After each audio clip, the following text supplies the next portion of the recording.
It's the Arch Advocate Show for Wednesday, July 25th. I am your host, Pete Dobson. It is the Arch Advocate Show, but in Japan.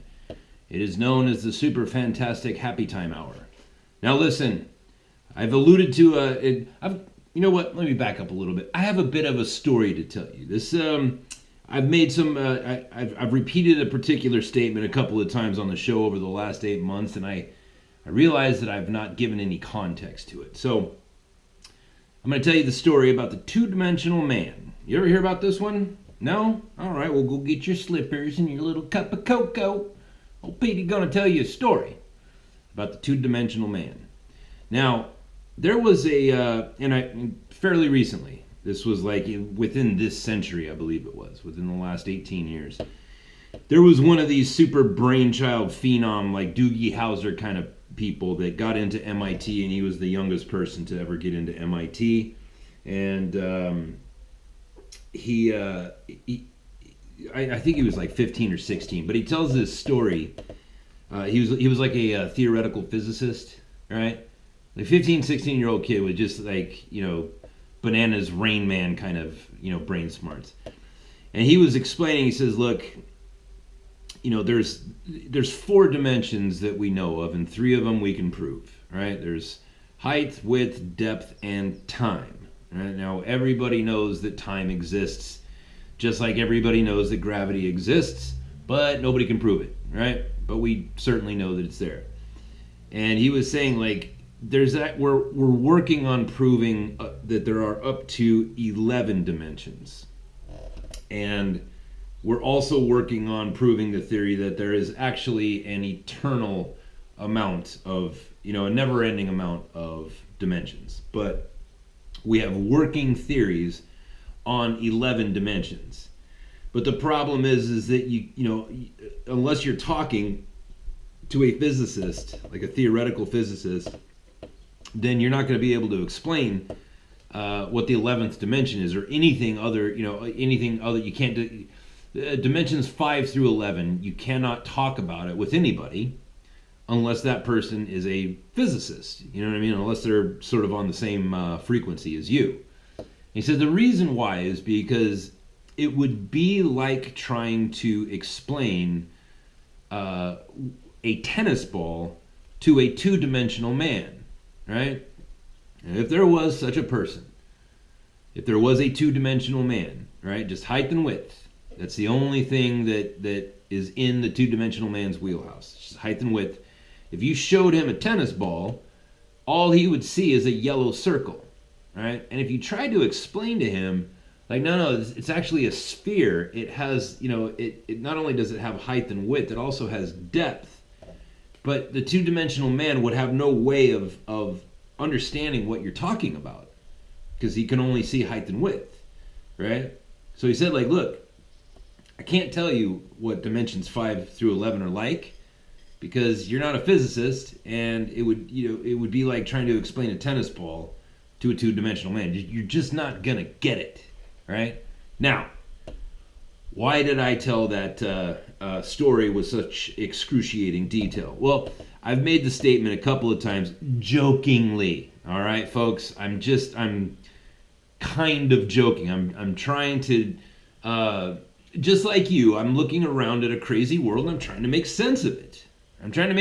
Like, just like you. Like, this show, this podcast is not the, like, hey, I figured it out, now, this is how I got over, and now I'm going to straighten you out. That's not this show. You want to watch that show, you go watch, cable news or whatever. This isn't this show. This is like, hey, I'm with you, man. I'm with you. I feel exactly the same things that you're feeling, and I'm thinking the same things that you're thinking, and we need to come together and, like, be together, you know what I mean, and talk together and try to figure out, like, what the hell's going on here. And I've made the statement a couple of times, like, sometimes, see, there's a theory, right, and I want to say string theory, but it's not that, I don't think, but there's a theory that, like, there's an infinite amount of, like, Earths. You know what I mean? There's an infinite amount of timelines, right? Like, there's another you in a different dimension who's doing things just slightly different than what you're doing, right? And the further out you get in the timeline, the more severely different that other you is doing things. Like the theory that, like, you know, in some weird distant dimension, you've actually cured cancer. You know what I mean? Or something like that. Right? So sometimes I make the, you know, quasi joke. It's like, man, I feel like I've somehow you know, transported myself from a different dimension where I'm from.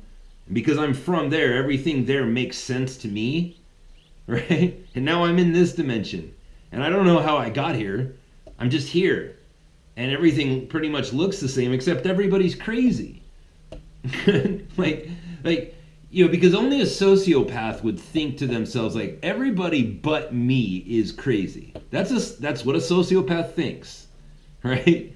And so, you know, you and I are sitting around and we watch the news, or we watch, you know, what goes on over at the Young Turks, or we watch Steven Crowder, we watch, you know, InfoWars, and, you know, or we watch whatever it is that we watch.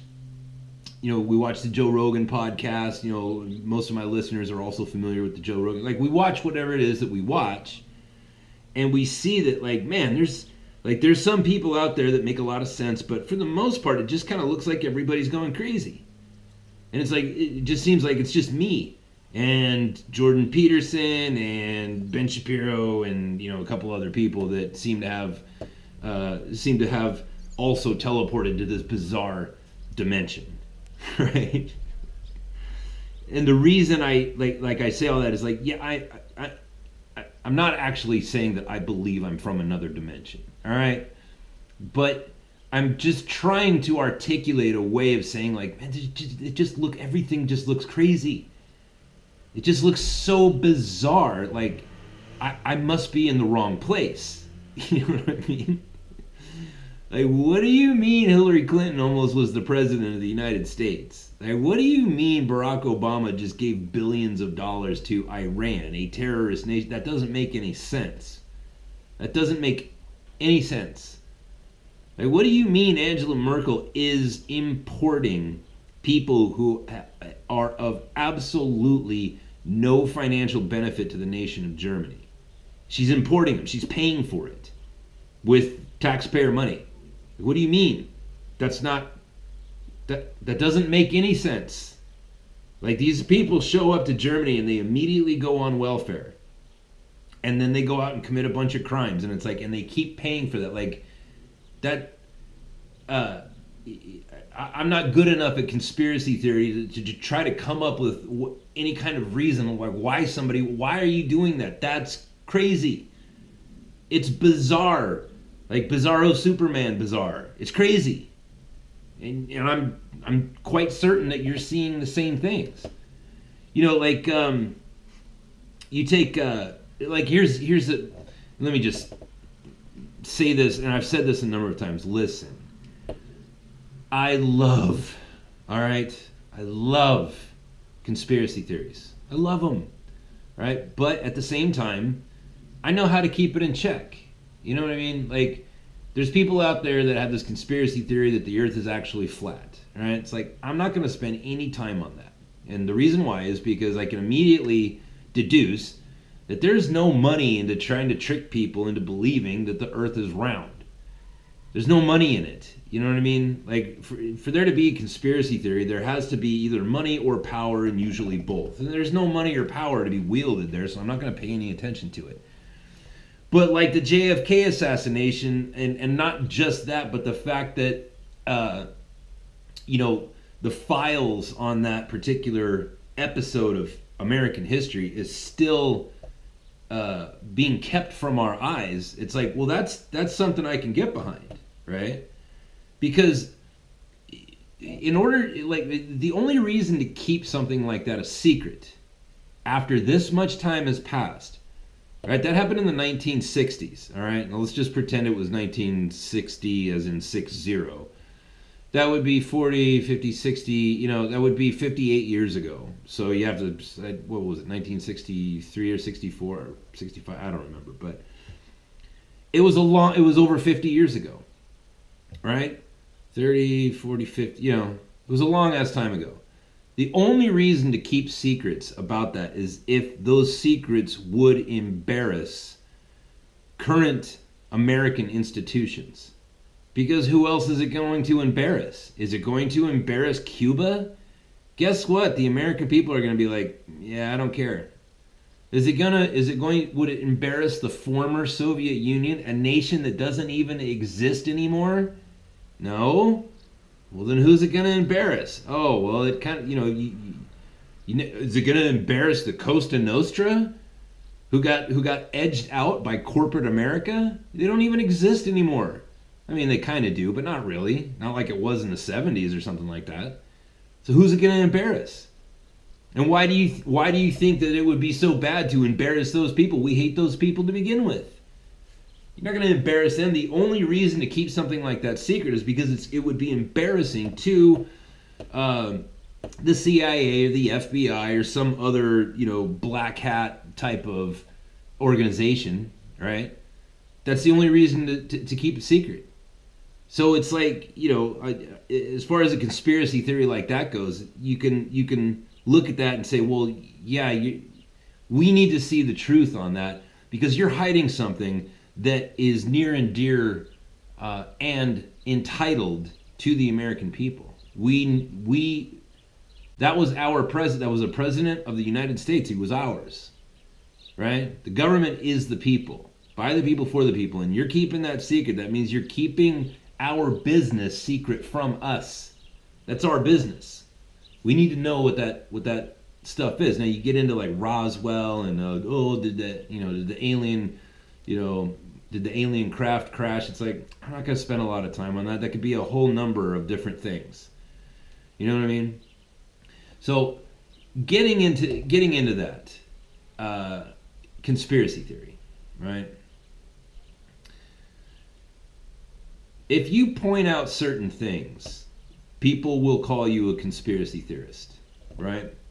But I would like to point a couple of things out. Like what I wanted to talk about today was, and I brought this up before, but more and more we see that the left is making a push to normalize pedophilia, right? They're coming right out in the open. And Mike Cernovich, who I strongly recommend that you look at his study, because he's a journalist, he's an attorney, he's an author. Like, he's not just some weird, bizarre guy. He's a smart guy that does good work. And he just did this in fact, he's still working on it, but he's showing all of these crazy different stats of like how all these different governors and mayors and congress people have gotten busted for having child pornography and being involved in child sex trade. And they've been, some of them have gone to jail. Some of them have been arrested and then let go and never, they've have yet, after all these years, have yet to see a day in court. That's not a conspiracy theory. Like, we can go to the court documents and say, no, this guy was arrested and he had all this child pornography and he's still walking around. Furthermore, that guy's very well connected with the Clintons. You know what I mean? And people will say, oh, you're a conspiracy theorist. It's like, no, it's right here.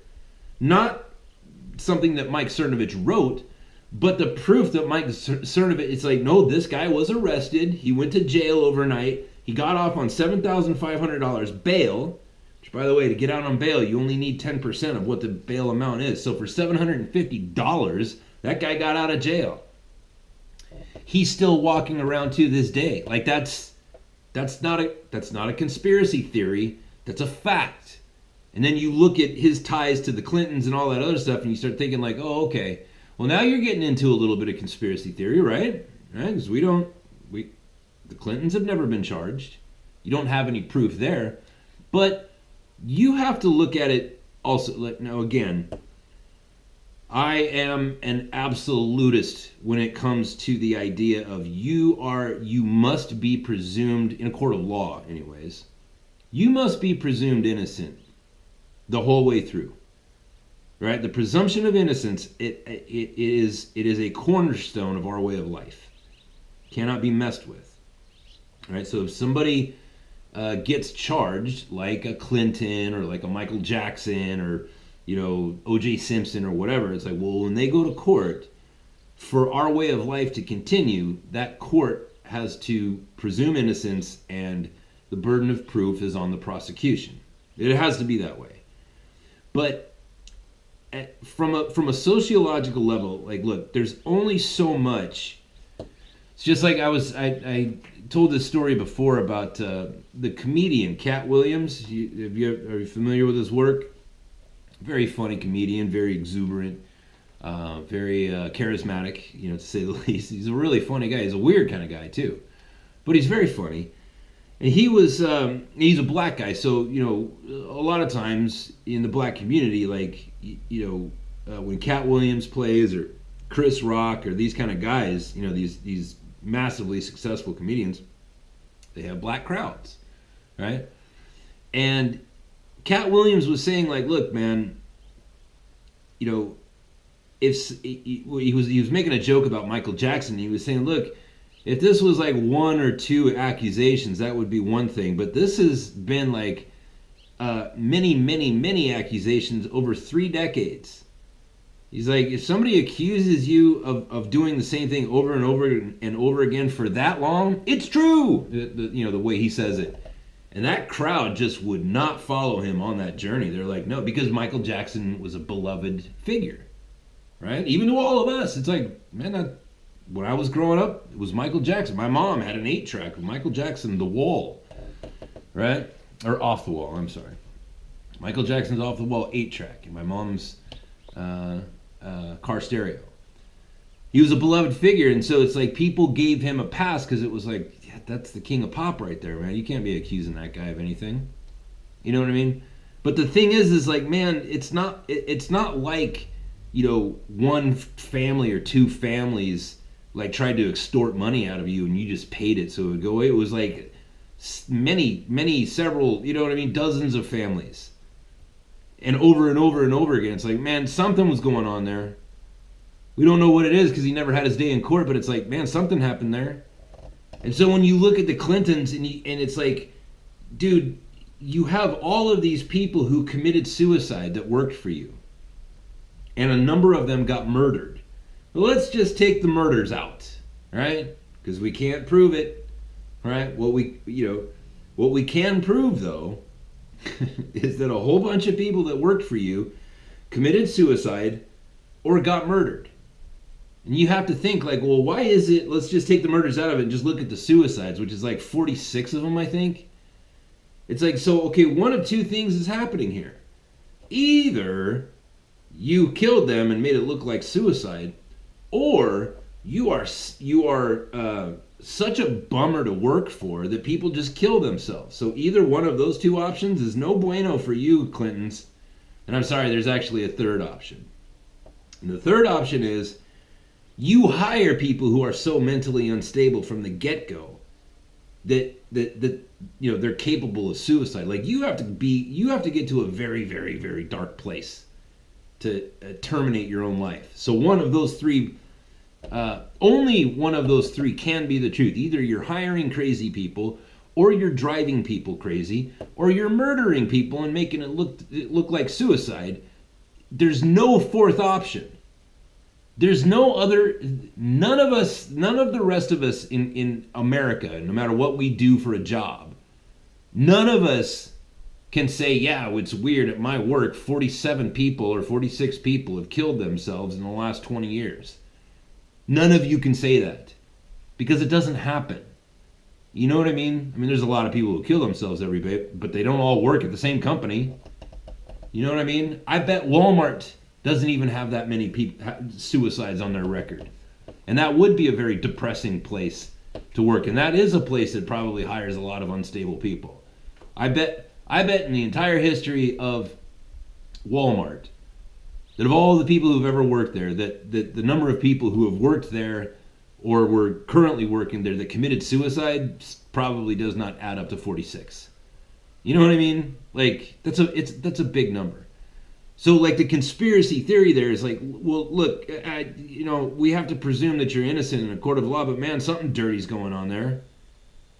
Something dirty's going on there, and when people are continually accusing the Clintons of running a sex trafficking operation using federal funds through CPS.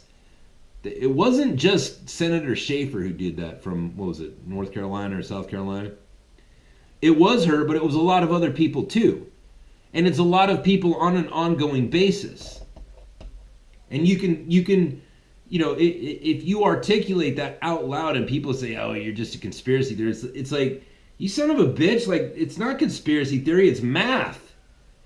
This is basic economics. You know what I mean? There's over $40 billion a year that goes to CPS. What do they need $40 billion a year for? What are you doing, CPS, that you need $40 billion a year for? I don't remember being asked to vote on that. Do you? $40 billion a year to Child Protective Services. Are there so many shitty parents out there that we need to be taking kids away from that many parents that $40 billion a year? How many people does that employ? Because it isn't actually going to employees. It's going and this is verifiable. It goes into the pockets of judges and community workers and, Congress people and senators. Like, there's something dirty going on. Don't know what it is, but it's something dirty. And Cernovich is talking about it. Now, the reason I keep bringing this up is because there is a very metaphysical component to that. And one of the things is if you ever joined a fraternity when you went to college, or maybe you didn't go to college, but you've seen Animal House, or you've seen, other movies where, like, what was that one? Was it Cider House Rules? I can't remember. But, like, when people join a fraternity, there's a hazing, right? And for the most part, like, when you join a fraternity, that hazing is going to involve, like, drinking too many beers or getting a spanking with a wooden spoon or a paddle or whatever. You know what I mean? It's going to be degrading and embarrassing or whatever. But there's other fraternities that we know of, like the Skull and Bones and these kind of things, where the theory is you have to do something that's so embarrassing that the reason why they make you do it is so that the rest of your new family will always have damning evidence against you, right?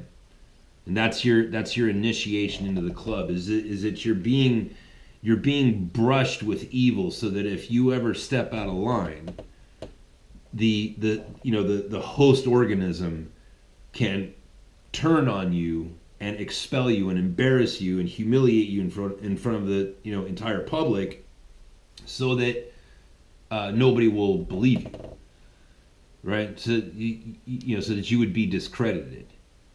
And that's, one of these things that Cernovich is bringing up, is that part of this culture that has taken root in our government, that's verifiable, right?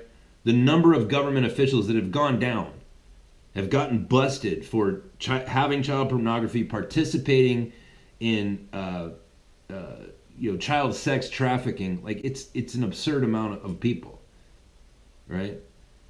And one theory would be is like that's part of that culture of evil people, because they do that not only as an expression of power and of satanic worship, but it's also how they keep each other in line, right?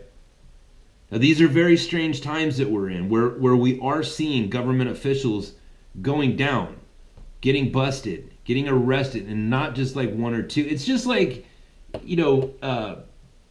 Chicago, Illinois has the highest amount of former governors, former senators, and former congresspeople in prison. And it's not even close. It's like, if you are in politics in Chicago, you're gonna go to prison. Like, it's really bad. Like, the stats are and I'm sorry that I didn't look it up, but it's like almost all of them. You know what I mean? So it's strange that nobody stops and says, well, wait a minute. What's happening in Chicago that this thing keeps reoccurring?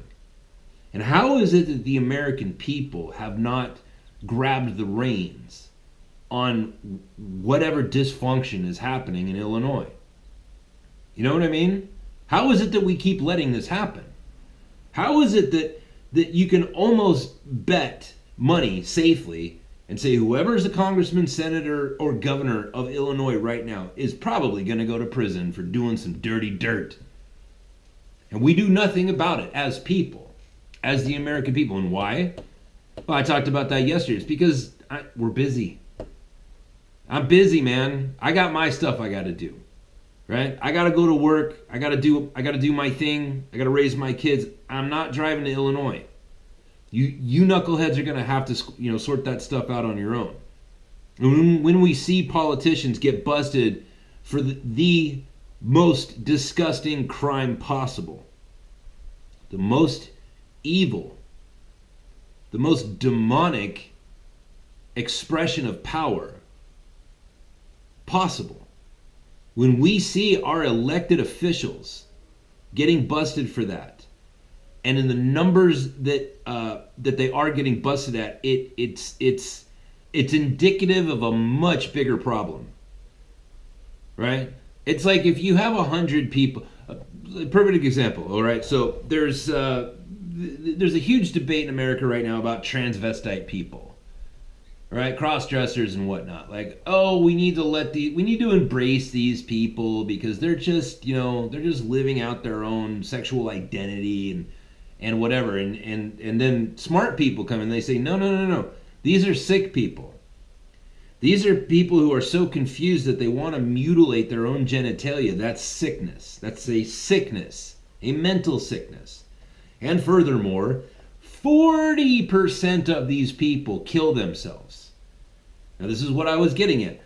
If 40%, right, 4 out of 10 of them, if 4 out of 10 of them are going to successfully terminate their own life, what does that say about the remaining 6? Because most people don't have whatever it is that it takes to kill yourself.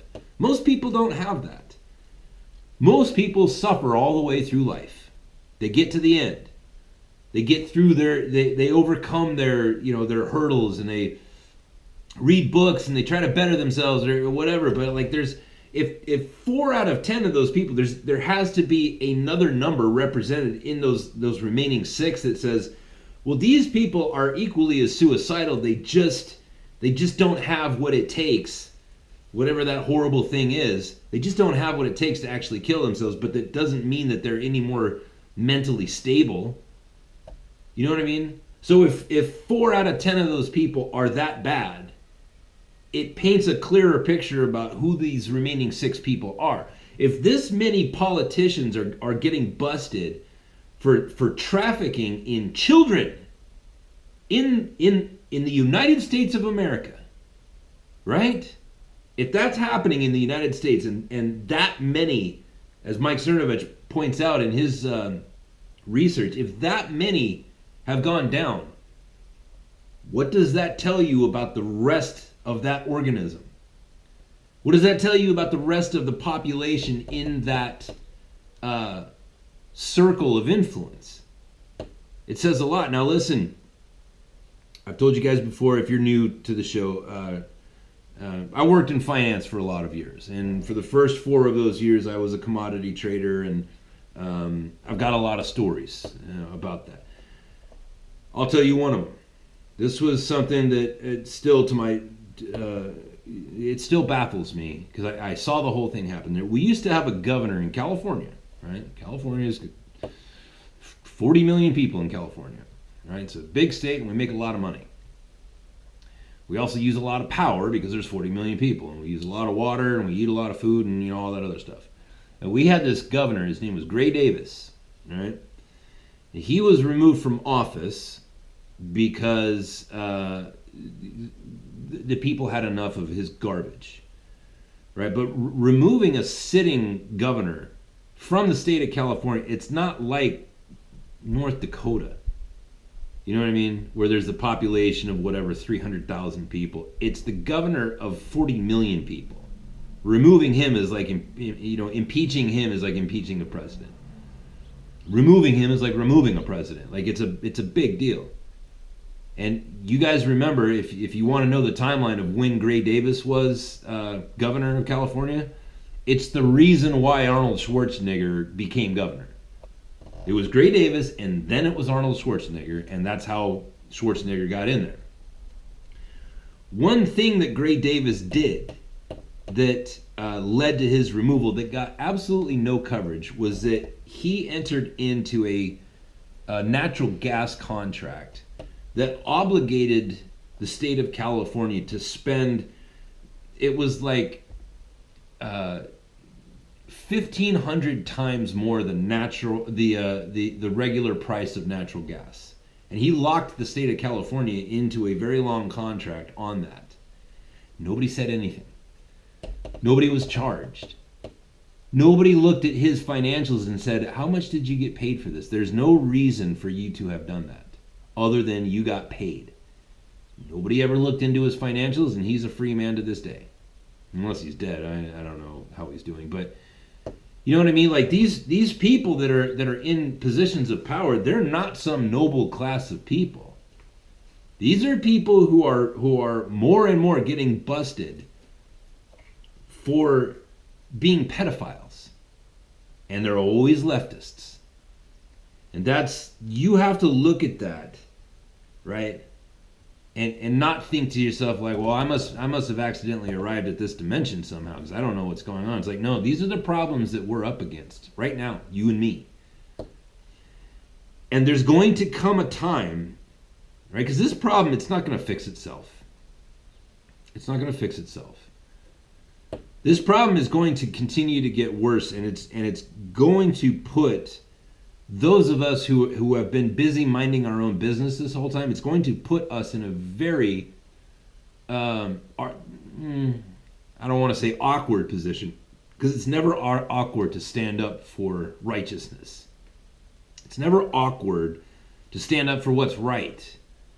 It's never awkward to defend the innocent and defend the helpless. That's never awkward. The problem with it is like, you know, you can get kind of confused because it's like, well, we're not supposed to be practicing vigilantism. And we do have the police, and we do have the FBI and the CIA, and we've got all these, you know, we've got ICE, and we've got the marshals, and we have all of this infrastructure in place, and it's their job to go after that. But it's like, well, obviously it's too big of a job for them, right? We've had a war on drugs since the first Bush administration in 1988. Remember that, the war on drugs? How's that working out? Now we've got cartels who are the life's blood of the nation of Mexico. The economic, Mexico runs on the cartels. That's where the money's coming from. And now they're just shipping drugs straight into our country all the time. There's a huge opioid epidemic, and tens of thousands of people are dying every year. How's that war on drugs coming along? Why, you know what I mean? Like, you look around and you see what these politicians are doing, and you see what these demonic individuals are doing, and you would like to think like, well, I can't practice vigilantism because we have the police, we have the U.S. Marshals, we have all these other people. But the thing is that it's not working. They're probably not able to stomp out every fire that's out there. And that's evidenced by the aforementioned war on drugs. How's that going? Well, it's just gotten worse. And the cartels have gotten bigger. So big, in fact, that they are now wholly in control of the Mexican government. And they're camped out on our border. Tell me I'm wrong. And what are we going to do about it? Are we going to let these people keep poisoning our children with opioids? Right? You got Jeff Sessions in there. Now listen, I know Jeff Sessions is Donald Trump's pick, but what has that guy done? Ask yourself that. Like, I'm asking well, what has he done since he was appointed? Well, he recused himself from the Mueller investigation, right? From the Russiagate, whatever thing, scandal. He recused himself from that, and he's pissed and moaned about cannabis and Julian Assange. What else has he done? Oh, I saw him on Facebook yesterday giving a speech at some school. I don't care about that, dude. I need you to work. I'm paying you for work, Jeff Sessions. Get to work. Stop talking about weed and Julian Assange. Do your job. It's this kind of thing that you and I, right? We have to gain control of and the power has always been ours. Your local congressperson works for you. And you can call that congressperson. Now listen, the frustrating part of that is you're going to call your congressman, and you're going to leave a message, or you're going to send them an email to that little encrypted email thing on their website, and you're going to feel like you have not been heard. But nothing could be further from the truth. You need to contact your congressperson and say, listen, these pedophiles, okay, we need to bring back a whatever more severe corporal punishment program. We need to bring that back. Be it tar and feathering, be it public hangings, whatever. Like, you need to use compelling speech with your congressperson and be like, this is unacceptable. These people need to die. They need to be removed from any sort of public influence, because they are betraying the trust of the people. And they're doing horrible demonic things, and we need to perhaps revisit some more brutal times. I don't know if that's the answer, but it certainly seems like these people are running around victimizing children, because why wouldn't you? There's no consequence. What are you going to send me to a federal penitentiary where I get 3 meals a day and I can play Xbox and hang out with Jared Fogle? What's the worst that could happen? You know what I mean? There's no threat. Right? That's why having the death penalty in place is so important. It's like, no, if you do this, you're going to ride the lightning. Right? You're going to take a shot in the arm. Or whatever. You need to call your congressman or woman. You need to control them. That's what they are there for. They are there to be controlled by you. You are in control of that. And we have got to reestablish it, because this is unacceptable. Like, listen, go on to Mike Cernovich. He's being shadow banned by Twitter right now, but go onto his website. Just type in Mike Cernovich and look at what he's revealing as far as this bizarre pedophile ring that's going on in our government. Tied to Hollywood, tied to mainstream media. Like, it's all connected, and you can see it. And you can see the evidence. I talked about this the other day. Like, you mean to tell me that you didn't think anything when you saw President Clinton in that 60 Minutes or whatever interview, and the interviewer asked him, like, hey, so what do you think about this Me Too movement? Like, where do you come down, Mr. Cigar in what's her name's vagina? And he was like, oh, duh. He totally lost it. He's pulling out his finger.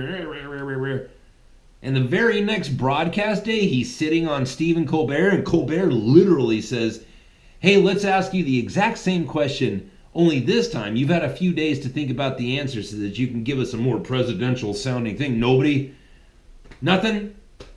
You have no questions. You don't see any tie between the power and the mainstream media. That show, Stephen Colbert's show, that used to be a comedy show. It used to be about funny stuff. Not about bringing dirty, creepy old men politicians onto your show so that they can redo their answer. You know what I mean? Like, don't you see?